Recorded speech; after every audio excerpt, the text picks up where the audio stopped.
सुप्रभात देवियों और सज्जनों। मैं कर्नल सोफिया कुरैशी और मेरे साथ विंग कमांडर व्योमिका सिंह आज आपको 6 से 7 मई 2025 की रात 1:05 से 1:30 बजे के बीच भारतीय सशस्त्र बलों द्वारा अंजाम दिए गए ऑपरेशन सिंदूर के बारे में जानकारी देंगे। ऑपरेशन सिंदूर 22 अप्रैल को पहलगाम में हुए। Operation Sindoor was launched by Indian Armed Forces to deliver justice to the victims of Pahalgam terror attack and their families. 9 terrorist camps were targeted and successful and refresher courses and launch pads for handlers. These camps are located both in Pakistan. আসসালামু আলাইকুম, আশা করি যে যেখানে আছেন ভালো আছেন, সুস্থ আছেন। যেটি আশঙ্কা করা হয়েছিল সেটি সত্যি হয়েছে। ভারত পাকিস্তান বিভিন্ন জায়গায় বলছে যে ভারতের অন্তত 5টি যুদ্ধ বিমান তারা ভূপাতিত করেছে। পেহেলগামে জঙ্গি হামলার পর থেকে 26 জন পর্যটক নিহত হওয়ার পর থেকেই উত্তেজনা বাড়ছিল, সেটিরই চূড়ান্ত বহিঃপ্রকাশ ঘটেছে। এখন দুই দেশের মধ্যে যে উত্তেজনা সেটি চরম আকার ধারণ করেছে, সেটি ঠিক কোন পর্যায়ে যাবে তা নিয়ে বিভিন্ন ধরনের আলোচনা চলছে। যদিও এই হামলা নিয়ে দুই দেশের গণমাধ্যম ভিন্ন ভিন্ন তথ্য দিচ্ছে। পাকিস্তান যে ভূপাতিত করবার যে দাবি করেছে এবং বিভিন্ন সামাজিক যোগাযোগ মাধ্যমে আমরা দেখছি যে বিমানগুলোকে ভূপাতিত করা হচ্ছে। এই ভিডিও কতটুকু সঠিক তা নিয়েও কেউ প্রশ্ন তুলেছেন। তবে সবচেয়ে বড় যেটি কথা, যে দুই শক্তির পারমাণবিক শক্তিধর দেশ যেভাবে উত্তেজনা নিয়ে এগিয়ে চলছে, সেটি পুরো দক্ষিণ এশিয়ার মধ্যে এক ধরনের ভীতিকর অবস্থার সৃষ্টি করেছে। এখন ভারত পাকিস্তান যদি যুদ্ধ হয় তাহলে কোন দেশ জিতবে সেটি নিয়ে অনেকের অনেক প্রশ্ন। স্বাভাবিকভাবেই প্রশ্ন আসে যে জিতবে সেটি পরের বিষয়, কিন্তু গ্লোবাল ফায়ারের তথ্য বলছে যে ভারত কিন্তু সব দিক থেকে এগিয়ে আছে। যদি তাদের সৈন্য সংখ্যা 14 লাখ, যুদ্ধ বিমান, তাদের জাহাজ এবং তাদের রকেট পারমাণবিক অস্ত্র সেটিও প্রায় 170টি রয়েছে। পাকিস্তানের যেটি ভয়ঙ্কর বিষয় সেটি হচ্ছে যে পাকিস্তানেরও পারমাণবিক অস্ত্র রয়েছে প্রায় 170, যেটি তাদের অস্তিত্ব সংকট হলে কিন্তু সেটি তারা হামলা করবে বলে এর মধ্যে হুমকি দিয়েছে। এখন এই যে হামলা পাল্টা হামলা শুরু হতে পারে, সেটি কি যুদ্ধ পর্যন্ত যাবে কিনা সেটি হয়তো সময় বলবে। কারণ আমরা দেখেছি যে ভারত পাকিস্তান এ পর্যন্ত কমপক্ষে সরাসরি যুদ্ধে অংশগ্রহণ করেছে অন্তত 4টি। এছাড়াও দুই দেশের মধ্যে উত্তেজনাও দেখা গেছে। সবশেষ 2016 সালে তারা ভারত সার্জিক্যাল স্ট্রাইক করেছিল পাকিস্তানের উপর দায় দিয়ে, এবং 2019 সালে পুলওয়ামাতে 40 জন সৈন্য নিহত হওয়ার পরও তারা কিন্তু ভারত পাকিস্তানের উপর হামলা চালিয়েছিল। তখন একজন বিমান পাইলটকে আটক করেছিল পাকিস্তান। তারপরে উত্তেজনা কিন্তু সেইভাবে আর এগোয়নি। এবার পরিস্থিতি কিন্তু একটু ভিন্ন। যদি আমরা দেখি যে দুই দেশে যে অবস্থা চলছে, এই পরিস্থিতি এড়িয়ে যাওয়া সম্ভব ছিল কিনা, বা এই পরিস্থিতিতে আসলে লাভ কার হবে।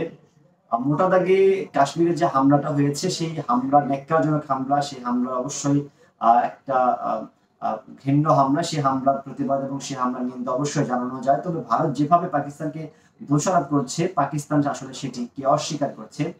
পাকিস্তান বলছে যে ওই হামলার দ্য রেজিস্ট্যান্স ফ্রন্ট যে দায় স্বীকার করেছে। ভারত বলছে যে পাকিস্তানের লস্কর-ই তৈয়বা নামক যে জঙ্গি সংগঠন আছে তাদেরই পুষ্ট একটি জঙ্গি সংগঠন দ্য রেজিস্ট্যান্স ফ্রন্ট। তবে পাকিস্তান বরাবর অস্বীকার করছে এবং পেহেলগামে হামলার জের ধরে একটি দেশে হামলা চালানো আসলে পাকিস্তান এটাকে সার্বভৌমত্বের প্রতি হুমকি মনে করছে। যদিও কিছু গত মার্চে আমরা দেখেছিলাম যে বেলুচিস্তানে একটা ট্রেনকে জিম্মি করে যে হামলা করা হয়েছিল, সেখানে ভারতের ইন্ধন ছিল বলে পাকিস্তান দাবি করেছিল, কিন্তু পাকিস্তান ভারতে হামলার মতো পরিস্থিতির সৃষ্টি করেনি, কারণ তারাও জানে যে আসলে বিষয়টা সেভাবে এগোবে না। এই হামলাতে লাভবান কি হচ্ছে? সবচেয়ে বড় লাভবান হচ্ছে ভারতের প্রধানমন্ত্রী নরেন্দ্র মোদী। কারণ এই হামলা না হলে ভারতের জনগণ তাকে অনেকটা কাপুরুষ মনে করতো এবং সেই কারণে তার জনপ্রিয়তা অনেকটা ধস নামতো।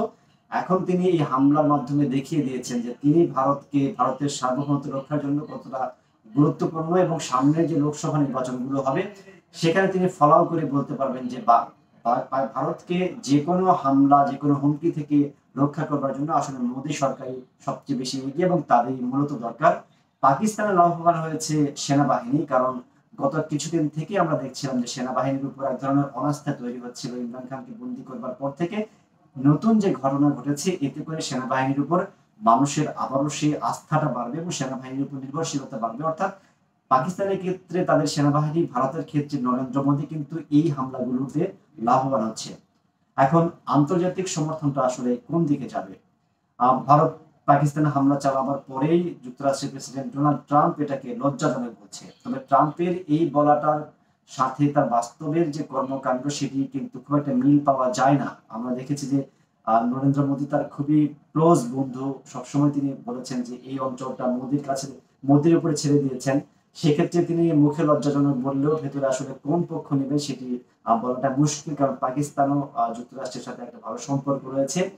রাশিয়া, যেটি দুদিন আগেও ফোনে মোদীকে জানিয়েছেন যে সন্ত্রাসবাদের লড়াইয়ে তারা একসাথে আছেন, তাতে ধরে নেওয়া যাচ্ছে যে রাশিয়া হয়তো ভারতকে সহযোগিতা করবে। কারণ রাশিয়া সহযোগিতা করবার অন্যতম একটা কারণ হচ্ছে যে রাশিয়ার উপর যে নিষেধাজ্ঞা দেওয়া হয়েছিল, সেই নিষেধাজ্ঞার সময় ভারত একমাত্র অপরিশোধিত তেল কিনেছে, অস্ত্র কিনেছে, সবকিছু মিলিয়ে তাদের অর্থনীতিতে বড় একটা এখনো চালিকা শক্তি ভারত। সেক্ষেত্রে রাশিয়া এই সহযোগিতার কথা জানিয়েছে। পক্ষান্তরে তার পাকিস্তানের সরাসরি বিরুদ্ধে যাবে কিনা সেটিও কিছুটা প্রশ্ন রয়েছে। আন্তর্জাতিকভাবে যারা যুদ্ধের মধ্যস্থতাকারী দেশ, যুক্তরাষ্ট্র, রাশিয়া বা এই দুটো দেশ বলা যাচ্ছে ভারতের পক্ষে বলা যাচ্ছে। তবে চীন কিন্তু পাকিস্তানকে সর্বাত্মক সহযোগিতা করছে। তারা অস্ত্র দিয়ে সহযোগিতা না করলেও তারা মূলত বরাবরই অর্থ দিয়ে সহযোগিতা করবে বলে ধারণা করা হচ্ছে। অর্থাৎ ভারত পাকিস্তানের উত্তেজনা কিন্তু এই দেশগুলো এক একভাবে সরাসরি ভূমিকা না রাখলেও পেছন থেকে ভূমিকা রাখবে।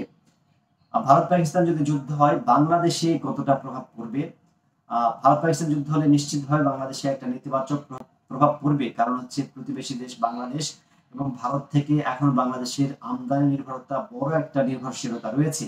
সে কারণে ভারতে যদি অস্থিরতা তৈরি হয় সেক্ষেত্রে ভারত থেকে যে পণ্যগুলো আমদানির ক্ষেত্রে একটা অস্থিরতার মধ্যে যাবে এবং সেটি যে স্বাভাবিক প্রক্রিয়া সেখানেও ব্যাহত হবে। এবং 5 আগস্টের পর পাকিস্তান থেকেও কিন্তু বাংলাদেশ বেশ কিছু পণ্য আমদানির একটা পথ তৈরি করেছে, সেই জায়গাতেও কিন্তু ব্যাহত হবে। তার চেয়েও বড় কথা হচ্ছে যে ভারত এবং পাকিস্তানের যে আকাশ সীমা ব্যবহার করে বাংলাদেশ বিভিন্ন দেশের গন্তব্যে উড়োজাহাজগুলো পরিচালনা করছে সেখানে কিন্তু ব্যাঘাত ঘটবে। এর মধ্যে পাকিস্তানের আকাশসীমা আমরা দেখেছি যে বিরত থেকেছে বাংলাদেশ। ভারতের আকাশসীমা যদি ঝুঁকিপূর্ণ হয় বিকল্প রুটগুলো ব্যবহার করতে গিয়ে কিন্তু বাংলাদেশকে অনেক বেশি খরচ করতে হবে, অনেক বেশি সমস্যার মধ্যে পড়তে হবে। অর্থাৎ আমরা প্রথমে দেখেছিলাম যে ইউক্রেন রাশিয়া যুদ্ধ, তারপরে ইসরায়েল, মধ্যপ্রাচ্য এবং ভারত পাকিস্তান, এগুলো কিন্তু পুরো বিশ্বের অর্থনীতিকে এক ধরনের অস্থিরতার মধ্যে নিয়ে যাবে। তবে আমার কাছে যেটা মনে হয় এই উত্তেজনা যুদ্ধ পর্যন্ত যাবে না, কারণ দুই দেশই অর্থনৈতিকভাবে চাপে আছে। যদি যুদ্ধ হয় তাহলে এখানে বিপুল অঙ্কের একটা ব্যয় সংকোচন করতে হবে বা ব্যয় করতে হবে। সেই জায়গাতে হয়তো আরো কিছু উত্তেজনা পরে হয়তো সেটি কমে আসবে। আমরা সে আশাই করছি। যুদ্ধ কোনো সমাধান নয়, আলোচনার মাধ্যমে সবকিছু শান্তিপূর্ণভাবে সমাধান হবে। আলোচনা ভালো লাগলে লাইক, কমেন্ট, শেয়ার করুন, না লাগলে সমালোচনা করুন। অনুগ্রহ করে খারাপ মন্তব্য করবেন না। সবাই ভালো থাকবেন। আসসালামু আলাইকুম।